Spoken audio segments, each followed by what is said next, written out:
ஜீவதே ஈகை மற்றெல்லாம் குறி எதிர்ப்பை நீர துடைத்து. அதாவது நம்ம வலியுறுத்த செய்வதுதான் ஈகை, மற்ற எல்லாமே பிரதிபலனை எதிர்பார்த்து செய்யும் தன்மையுடையது என்று திருவள்ளுவர் மிகவும் அழகாக கூறியிருக்கிறார். ஈவது விளைவேல் என்று ஔவையார் கூறியிருக்கிறார். திருமூலர் திருமந்திரத்தில் படமாடும் கோயில் பகவர்க்கு ஒன்று ஈயில், நடமாடும் கோயில் நம்பருக்கு அங்கு ஆகா. நடமாடும் கோயில் நம்பருக்கு ஒன்று ஈயில், படமாட கோயில் பகவர்க்கு அது ஆமே என்று கூறியிருக்கிறார்.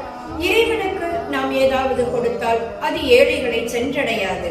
ஆனால் ஏழைகளுக்கு ஏதாவது செய்தால் அது இறைவனை சென்றடையும். அப்போ இறைவனுக்கு கொடுப்பதும் ஏழைக்கு கொடுப்பதும் ஒன்றா என்று கேள்வி எழலாம்.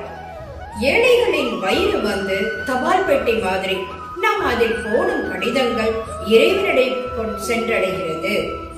நன்றி, வணக்கம்.